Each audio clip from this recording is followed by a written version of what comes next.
This video is part of a series on experiences of the Enneagram from the 27 subtypes. I'm aiming to interview people of each subtype, so you get to hear and experience what those different voices and life experiences sound like. I hope you enjoy.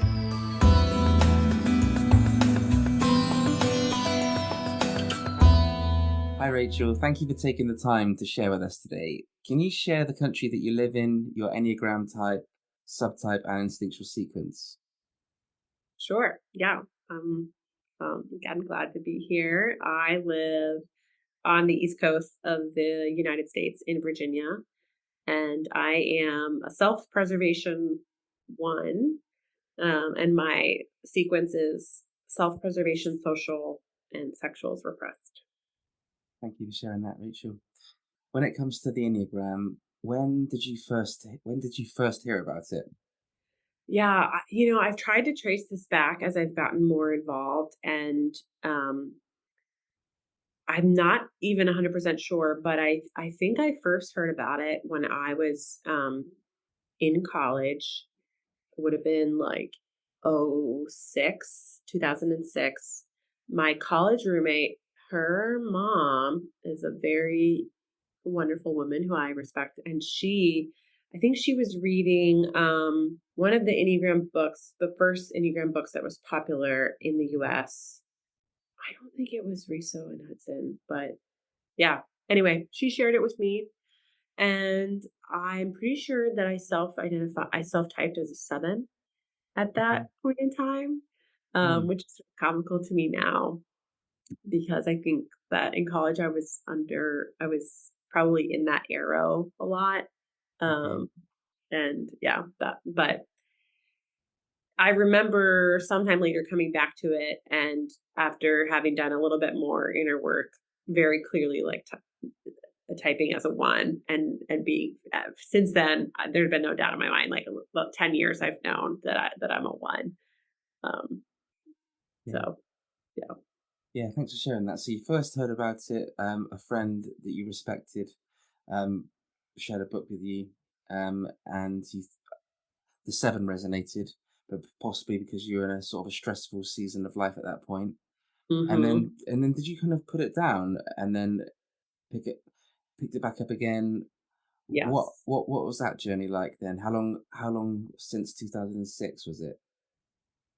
Yeah. It was probably a good 3 or 4 years before Okay. I came back to it. And that's the part that I can't remember as well. Like, I'm Okay. not sure if it was when um Ian Cronin, Suzanne Stabile's book came out, that it was just like in the mainstream more. But I want to say when I was in graduate school, studying counseling to become a psychotherapist, it was one of those things that came up because it was in the sort of the realm of self awareness, and so it wasn't explicitly used like in my graduate program, but I definitely remember coming back to it, and I think I read The Road Back to You, um, and yeah, then had done a little bit more of my own work at that point in time to more correctly notice some of my ego patterns, particularly the tendency towards perfectionism and the inner critic for sure. I mean that I'm kind of surprised I didn't see that in my first reading, because that is so clear to me now that it's just a part of who I am. Mm, Having that internal critical voice is yeah. constant. Yeah. And I've heard for the self-preservation one, they have more of an internal inner critic. That seems like it's been true for you. Yeah.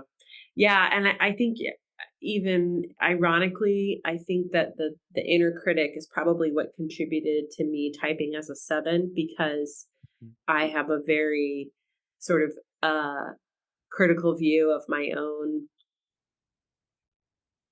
like behavior. So I would this is probably going to be insulting to 7s, but I think what maybe the average person might consider just like fun, I probably like look at with a little bit of a condemning eye, like I'm being lazy or not working hard enough or um, self-indulgent, right? Mm. Um, so I saw myself as being like overly self-indulgent. When I think in college I was probably like most, if not less, in self-indulgent than most students. Does that make Yeah. sense? Yeah, thanks for that, Rachel. Yeah, it does make sense how the inner critic voice of the self-preservation one is going with you to the arrow movements, is going with you in Hmm. all of life. And when you first read the book, it didn't really strike you about the inner critic or the one for various reasons, and one of them being self-awareness. But when you were training to be a psychotherapist and you were doing more inner growth work and becoming more aware of your internal patterns, and you came back to the Enneagram and the type descriptions, you could you could really see it. So Yeah. before the Enneagram, um, I dare say the inner critic would have been with you from a fairly young age. Hmm. Were you aware of it, or did you just think, well, everyone's got this voice? Mm. What was that like? Yeah, that is a great question. The first thing that came to mind um, when you were asking that question was a story that my parents like to tell about when I was in grade school. So I spent part of my childhood actually in Ukraine. My family moved there when I was 8, and I went to school, Ukrainian school, without. I started there without knowing the language. And I was already at the age of 8 kind of like a pretty rigorous student. I was aware of grades and liked to, do well and have like a straight A report card, as we would say in the US. Um, but understandably, it was hard for me to maintain straight A's in a foreign language. And I came home on, the end of the quarter with a report card that was, I think, not just like not straight A's, but like very low marks because again, I was doing everything in a foreign language and trying to succeed while not knowing the language, which again, like now as an adult, I can say it's just like remarkable for an 8-year-old to do. But I had this expectation of myself that I could perform at the same level as all the other students who were doing it in their native language. And I showed the Mm, report card to my parents, and they were like, "Oh, we're so proud of you. Like, you're doing such a great job under the circumstances." And my response was, "Well, it's not good enough for me."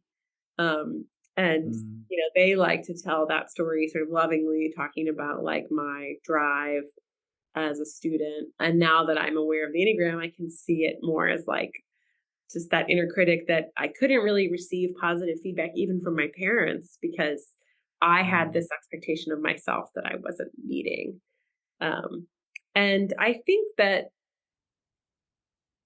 I had some awareness that I had like pretty high standards of myself, but I also sort of self-selected into environments where other people had high standards of themselves as well.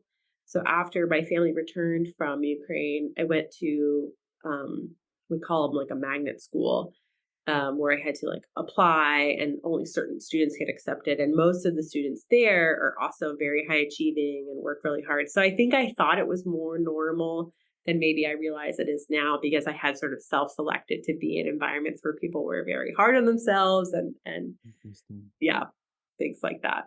That was Mm. more than you asked for, but those are some things that came to mind with that question. Yeah, thank you. That's a very rich answer. Thank you, Rachel. Mm. So, in your experience of being with the Enneagram, how have you found it to be a helpful tool for you? Another great question. I think that if I slow down to think about all the ways that the Enneagram has helped me, we would be here for hours. Mm, There's so many things like big and small that the Enneagram has shed a light on that I have found helpful. Well, let me think of if I can come up with just a couple of kind of salient examples at the moment.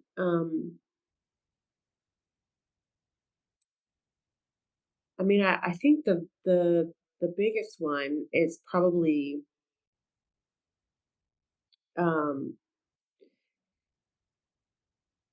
seeing as clearly as is possible with your ego the way that I not just like pursue perfection, but also trick myself into believing that it's possible. Um, Okay. so there's a part of me that knows like, oh yeah, nobody's perfect, right? Like that's easy. And yet there's this other part of me that's like, but you're still not doing enough. Mm, That's what I see the ego as. Like it dismisses the this idea of perfect, but it still holds on to this idea of do better. And in that mm, way, I experience my inner critic as being kind of sneaky. She's like, well, yeah, you're too smart to know that perfection isn't possible, but there is something that's possible that you're not doing, and that is, I think, the sneakiness of the ego, the particularly self preservation one ego of like, there's always something that you're not doing well enough that you should be doing, and being able to mm, see that more subtle. Ego drive within myself and to differentiate from it has been so helpful um, in my work as a therapist, in my marriage, in my parenting. I mean that impulse is there. It's so pervasive, and being able to recognize it as something of the ego that doesn't actually help me to be the truest best in that I have flaws and I get to embrace them fully. That person is who I really want to be, and not this mm, person that's like striving for always striving for something that's not actually attainable. mm, That's had such a profound impact on my life, and I feel very grateful to the Enneagram for that particular insight, which I know I will carry with me for the rest of my life, wherever it mm, takes me.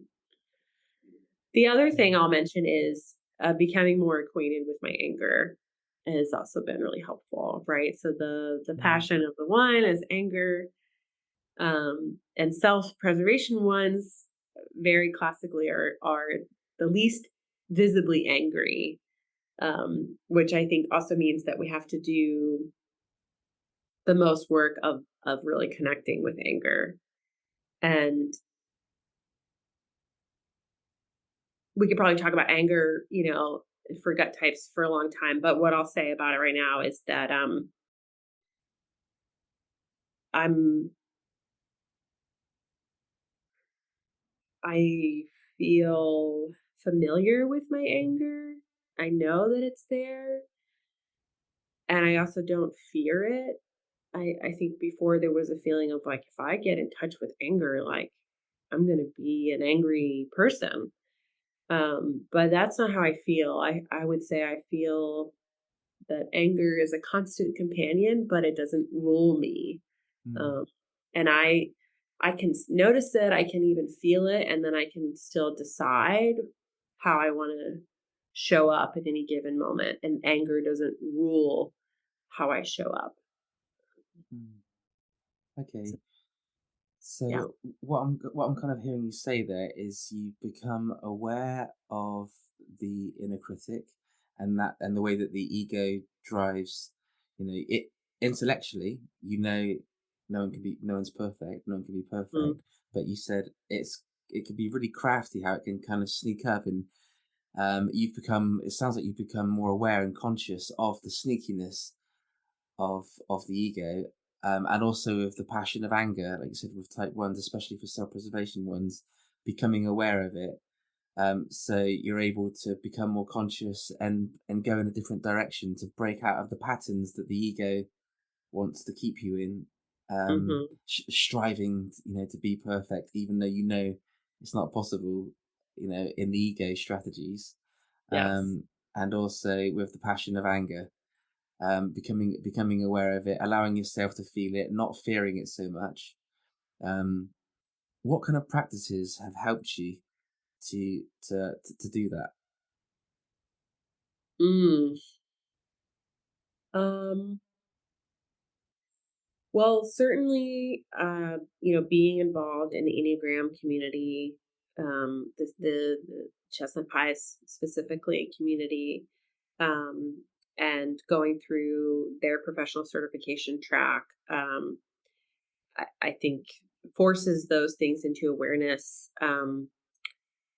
because I was, very intensively kind of studying the Enneagram and asking other people questions about their ego and their passions, and just that forces a certain amount of self-reflection, I think. That, for me, it's kind of like once I see it, I can't unsee it. Mm. um, and I do believe that the passion is present in so many moments of life. So for me, the passion of anger is present in so many moments. So it's now it feels like the question is not, am I angry, but what am I angry about? Because I just am Mm. assuming that it's there all the time. um Yeah. and yeah, I think that has just come with like studying the Enneagram and starting to see the truth of it in so many places. Um,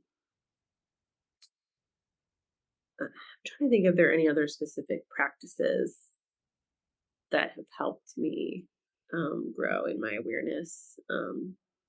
I mean, I would say that as a part of my life, I do have a habit of, as much as possible, daily, some sort of exercise in mindfulness. And sometimes that looks like journaling. Sometimes it's taking a walk and kind of mindfully reflecting on my day and what I'm feeling. That it's not very like formal. It doesn't look the same every day, but it certainly is something that I do every day in one way or another. Mm. Thank you, Rachel. That's lovely. So I know that you're also a Christian. Can you share about your experience with the Enneagram as a Christian? What has that journey been like for you? Yeah. Thanks for that question. I would say that one of the things that feels ironic to me is that I notice my type in also how I wrestle with questions related to my faith in the Enneagram. Right. So if Mm.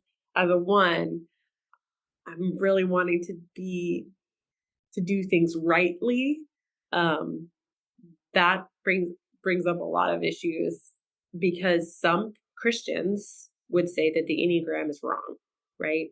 And actually last year, shortly after we came back from our retreat, or maybe it was just before, I can't remember exactly the timeline. A Christian author was pretty well known in some of the circles that I subscribe to, essentially like renounced the Enneagram online and said that there were parts of it that were from Satan. Which Mm. is not new. She's not the first person to say that, but it was the first person that I respected as an author to say that. So then I was Okay. thrown off and I was like, well, what does that mean for me? Because how is it right? Is it wrong? Basically, is the essential question. Mm. Um, and something that I know to be true is that lots of Christians disagree on many things, um, from baptism to communion to, I don't know. I mean, just getting started, right? How long is the list? To gender and sexuality, right? All those kinds of things. Lots of Christians, um, who I respect have opposing views on those things. And the Enneagram is no exception. There are dissenting opinions that are very, very strong. And I was caught in the middle of that because as an Enneagram professional, I'm saying, I believe in this. And that means that I could be potentially offending or um, that someone could think I was wrong, right? Mm. Someone could look at me and say, well, you're wrong. The Enneagram is bad. It's not Christian. Mm. So I have noticed that tension in myself and really struggled at times to make sense of it. Because I can't. I wouldn't dare to say conclusively about anything, right? That for sure this is the right way and this is the wrong way. For example, baptism, right? That's an example of something that I hold with a loose hand. I have fallen on one side in my practice, but in from a theological standpoint, I don't consider myself to be an expert, and I wouldn't say this is for sure what the Bible says about when someone a believer should be baptized, right? Mm. And I think that with the Enneagram, I notice a similar kind of tension, um, particularly because the Bible doesn't say anything about the Enneagram, as far as we know. Maybe some people have found it in there, but I not that I know of. So for me to be able to take a definitive position and say this is for sure right is just not something that I can do. Um, and that is, I think, an issue more of my type than of faith, of just wanting to have like definitive rights and wrongs, black and whites answers Mm. about things, and being able to come back to a place where I just know that that is not always possible. Um, so then the question becomes what's valuable and what is true about the Enneagram that is also consistent with things that I know to be true. Um, and an example of that might be um, I believe that we were made in the image of God, and that that image has been distorted by the fall. And the distortion Mm. of that image has all kinds of implications for our personality, our identity, our relationships. Um, And being able to understand both the original design of the image and the distortions helps us to grow closer to God. And the Enneagram is one way that I think we come to deeper understanding of both the original image and also the distortion of that image in the way Mm. that we can see um, passion and virtue, right? Virtue Mm. being maybe a reflection of God's image and passion being the distortion of it. Um, that's Mm. those are some slightly tangential thoughts on that subject. Yeah. No, thank you for sharing that, Rachel. I appreciate everything that you shared there. And it's interesting as a Christian yourself and myself as a Christian, how you are approaching it as a Christian from the self-preservation one point of, I don't want to be wrong, I want to be Mhm. right. Mhm. And I'm approaching it from surprise, surprise, surprise, a place of fear. I don't want to be attacked, or I don't want my worst case scenario to unfold. Um, eternal separation from love, eternal Yeah. separation from God. Oh, yeah. Some Uh-huh. pretty like worst case. What is the worst case scenario? So yeah, I just find it That would be it. interesting. What I find interesting is um, for people that don't know the Enneagram, they the Enneagram types and subtype descriptions, it's not necessarily always really clear. But if it isn't true, how come it is true? If that makes sense. Mhm. Mhm. Um, and Yep. is this information helpful in our relationship with God? And Yeah. if it isn't helpful, then that we're not on here trying to tell people you must use the Enneagram. If it's helpful, use it. If it's not helpful, no one's trying to force it Right. on people. Yeah. Yes. I love And that. I completely agree with you, Rachel. There are so many things that our Christian brothers and sisters around the world completely disagree on. So many things, and like you say, the Enneagram is one of many. But Mhm. yeah, Mhm. Yeah. no, I really appreciate that answer. Thank you. So you've already shared about experiencing your type as a one. You thought at first you were a seven. Interesting how seven is connected to the one, and then a bit later down the road, you went back into it a bit more and realized, no, I'm a one. Were there any other types between seven and one that you were exploring, or was it boom, seven, no, one? Yeah. I think that maybe I did, but I just don't remember. Okay. But I remember feeling when I first was introduced to the Enneagram, like, oh, maybe I'm one of like 2 or 3 numbers, but I just don't Okay. remember what they are. Sure. Um, and I think yeah, unfortunately, I didn't like keep any notes or how keep that book to remember what my process of. And you know how I think it's kind of this feeling of like once you see something, you can't unsee it. Once I was sure I was a 1, I couldn't even remember imagining another type for myself. Mm, But I wouldn't be surprised if I had also thought about 4, or 2 mm, because, well, 4 I see because I have had periods of, again, not to stereotype, but for me, I've had periods of intense loneliness and feelings of like lack of belonging. Um, so I see some similarities to maybe some 4 features there of just like I I'm categorically different than other people and just don't belong in some way. And then 2, I noticed because I am in a helping profession. I became a therapist. And I think it's as a Christian from a young age, a Christian female in particular, just having this high view of helping others and serving others, laying your life down for others. Those are all really strong themes in my childhood as a Christian.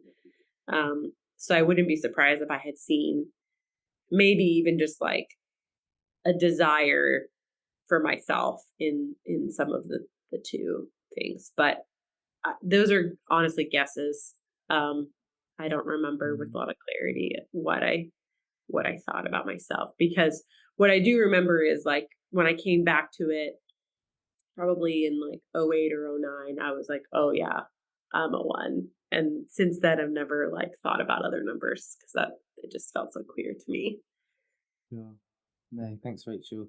And you're also touching on with the Christian, if we can call it this, like a Christian overlay on your um, Enneagram type and subtype. So that had like a bit of a two-ish flavor to it, and then maybe that two-ish flavor was in your family as well because of the Christian Hmm. values, and then obviously going wider into the culture. If there's a two-ish or a three-ish overlay in the culture, so there's as well as having the neighbor of the 2 next to the 1.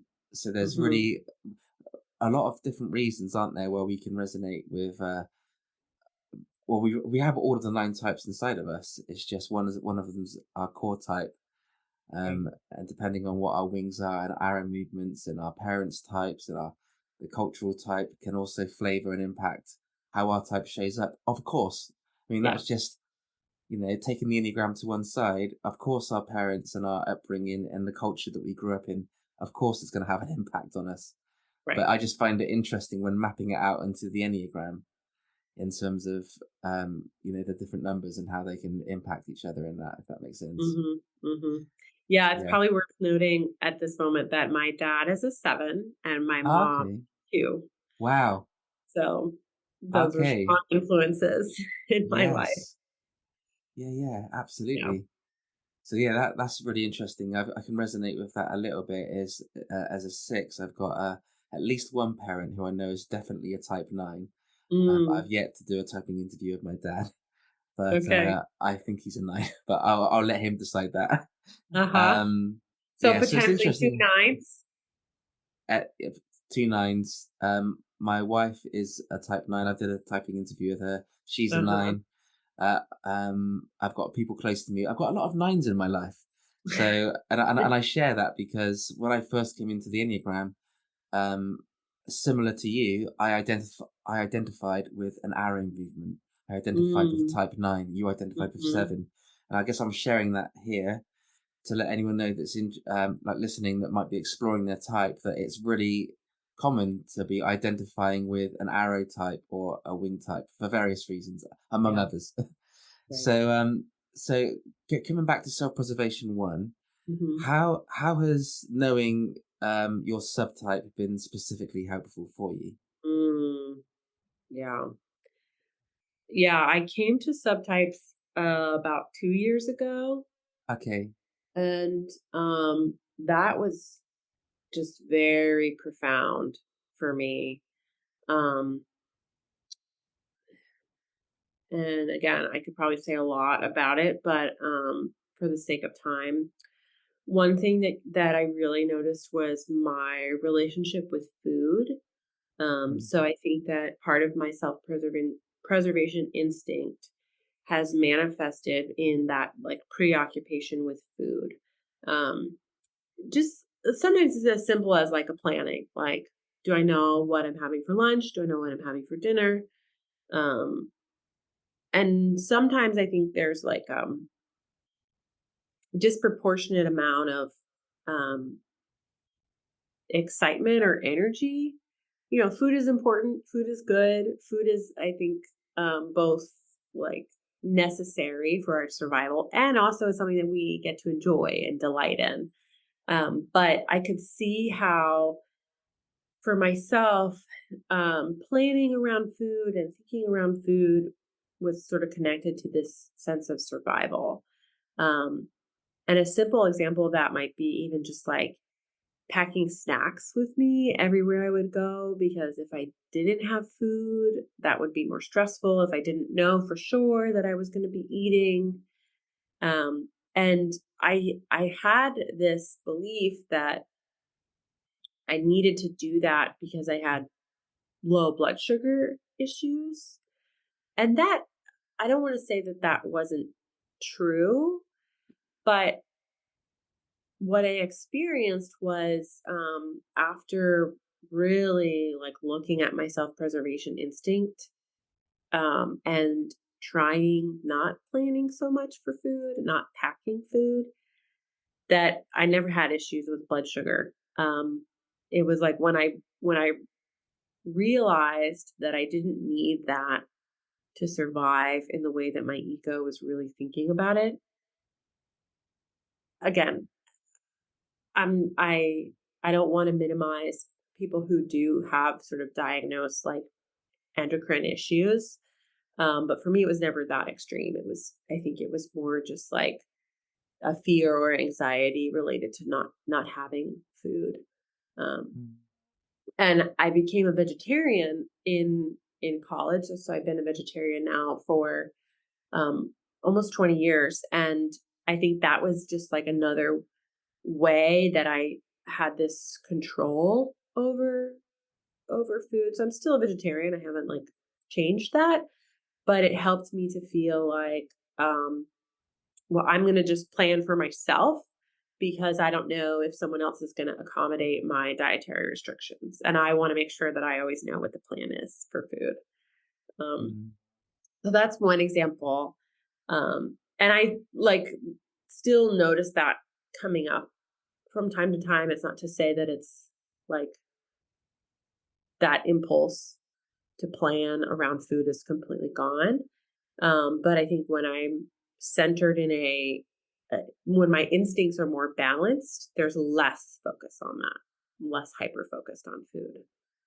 Mm. Um, Yeah, thank you for sharing that. Yeah, that is definitely one of the ways the self-preservation instinct shows up. I'm laughing because it shows up for me like that as well. So when you first heard the Enneagram 7 and then 1, and then a couple of years ago the subtypes came along.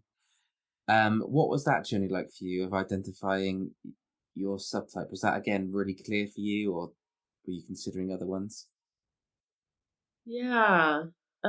I think that felt pretty clear because I knew that I was at that point in my Enneagram journey, I knew that I was chiefly critical of myself. Um, Mhm. and that just pops up in the description of the self-preservation one in a really clear way. So I can Mm. for sure be critical of others, but absolutely most critical of myself. Um, so that just felt like a pretty clear. I do think that I'm trying to remember if I considered other subtypes. I I don't think so. Um, because I think I just didn't resonate in the same way with the descriptions, particularly from Beatrice Chestnut's book, The Complete Enneagram. I think that was where I was reading the most, and I just didn't resonate with the other descriptions as much. So I want to say I didn't consider other subtypes. I did have a harder time identifying my sequence and figuring out which instinct was repressed. I went back and forth for a while between the social or the sexual being repressed, but I think I was pretty clear on the self-preservation being dominant. And Okay. even just like other things that I do, like I really like to budget and check my bank accounts frequently. Like, how am I doing? Do I have I saving enough money? Which is also kind of a common self preservation thing. Um, Mm. and I'm probably a little bit introverted, which again is not necessarily self preservation, but I think with that, I had this sense of like, um, yeah, I look to myself for uh survival, to use that language. How Mm. well I'm doing, determines the course of things. Mm. Yeah, thank you for sharing that, Rachel. And it sounds like since identifying and learning about the subtypes, the self-preservation instinct and the sexual repressed, which is the same sequence as me, it sounds like you've actually been doing some work because, as you'll know, CP Enneagram Academy teach that the one in the lead, so if you and I self-preservation, is distorted, Hmm. and the one repressed, the sexual instinct, is distorted, which is true for all of us, depending on what the sequence is. But I'm hearing that you've been working on lessening the distortion of the self-preservation instinct and what you've already shared, and you've Hmm. already mentioned about the importance of bringing balance. And I like how CP Enneagram teach it, don't they, about the dominant instinct is like a out of control, very willful dog, and the repressed instinct is like a little cute puppy that needs to be nurtured and to bring these distortions into balance. And how, Hmm. as a psychotherapist, how do you make sense of that kind of teaching as a psychotherapist? Mm. So I think in psychotherapy, maybe a parallel concept would be the idea that there are parts of ourself, um, like parts work or internal family systems is a theory that I use some in my work as a psychotherapist. And um, again, it doesn't map on perfectly, but the idea is that there are certain parts of ourselves that maybe are more dominant and others that are more quiet or shadowy, right? And we want to always be bringing all of that into consciousness and helping to cultivate a balanced life where nothing is disproportionately showing up or not at all. Um, and I also think that, um, the sexual instinct is not specifically about sexuality, but there is an overlap there. And it's a pretty consistent theme in psychotherapy that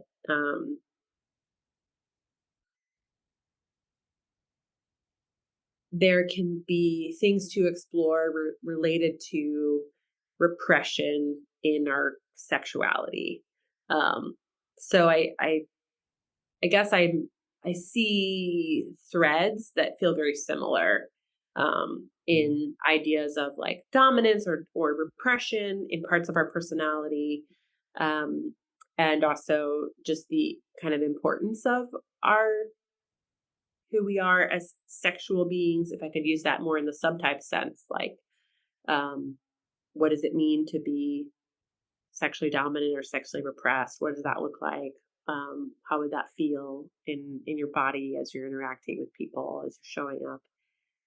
All of that is important to the therapeutic process in the same way that it's important to Enneagram work. Mm. Those are kind of like vague parallels, but a start maybe to where I see the overlap. Yeah. No, thank you, Rachel. That is, it's deep stuff that we're talking about here, and Yeah. um, yeah, I can feel myself just getting emotional because I just can. It's profound stuff. It really is. It's a journey of healing, and basically, how has the instinctual sequence piece and the subtype piece, how has that kind of been helpful for you as a Christian? I think that particularly like looking at my own um instinctual sequence and thinking about repressed a repressed sexual instinct has maybe been a little bit harder to reconcile with my faith. Yeah, I think I just like again, if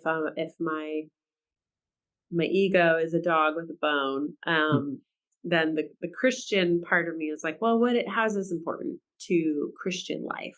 Like what the Bible, if the Bible's an authority, like what does the Bible care about my sexual instinct? And yeah, I noticed a lot of internal kind of like bristling or wrestling with that. Um, I think the place where I landed is that part of the invitation, I think, of exploring my repressed sexual instinct is the part of me that doesn't want to see myself as uniquely interesting or inviting or desirable. Again, not in a like a sexual way, but in a just a personhood way. Like what's unique and special about me that someone would want to give me their attention? And again, it's not sexual. It's just like in a relational moment between two people. Do I believe that I have something that I hold something that might be interesting to the other person, or desirable, or valuable, or offering them something? Um, so I think like the old me would say, no, I'm not special in any way. Like, why does anybody give me the time of day? The new me would say, no, I have something unique to offer people just like anybody else. I'm not better than anyone else, but I have something unique and desirable to offer to people, to an individual person. And that is very much consistent with what I believe about God's design in people, that each and every one of us is uniquely made, uniquely gifted, and that we hold a unique value that not just other people are interested, but God is interested in that. He says, I want to be in relationship with you specifically and everything that you are. And that is the original belief in our own value comes from God more so than anywhere else. So that is kind of where I landed with how I have come to believe, maybe come to see like what I was repressing or ignoring in myself, and how I see it aligning with what I believe to be true about the world as a Christian, that God first and foremost sees something like uniquely inviting in me, and that means I can be uniquely inviting to other people as well. Um, Mm, does yeah, that make no. sense? Yeah, it does. It's profound. It's completely profound. Mhm. And as you and I both believe, we're made with the image of God, and creation is beautiful. We're surrounded by beautiful creation, and human beings are a part of that beauty. And yeah, it's a big topic, very profound. And yeah, thank you for sharing what you shared. It's really interesting. Mhm. So so Rachel, I know that you also work professionally with the Enneagram.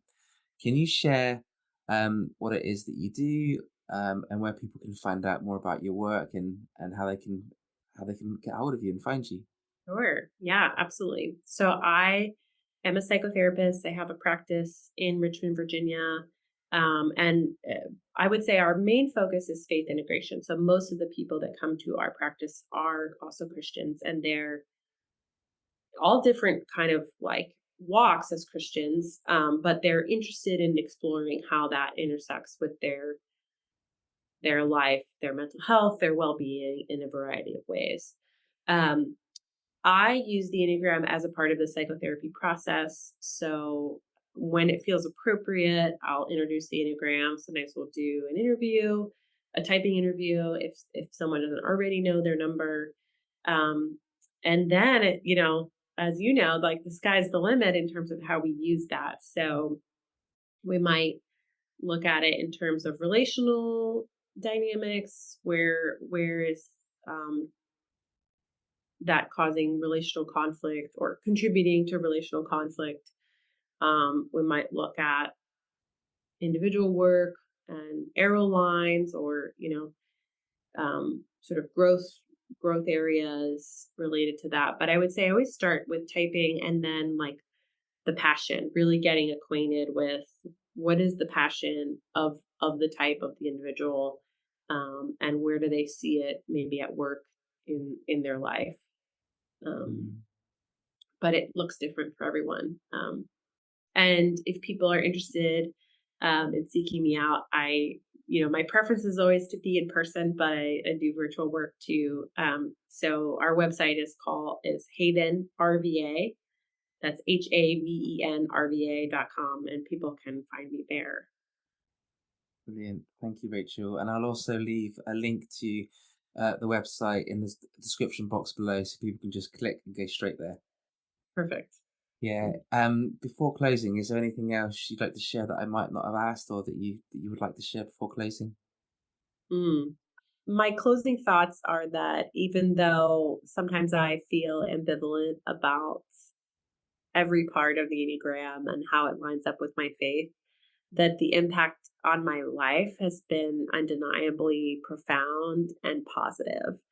And for that reason, even though I don't claim to know all the answers or all the truth of the world, I can see how God has used it specifically, and I would want everyone to be able to experience that same level of transformative insight in their life. I believe that, as with all things, God can use it for His good, and I've seen it bring about more good in most of the people that encounter it than harm.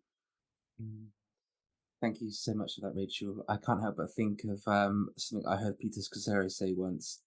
Um, a hammer can be used to do great harm, or it can be used to fix things. And it's the same with the Enneagram, same with the Bible. We can use our words to destroy, or we can use our words to build up. Thank you so much for sharing all that you've shared. It's been really insightful. Thank you, Rachel. I wish you all the best. Thanks, Matt.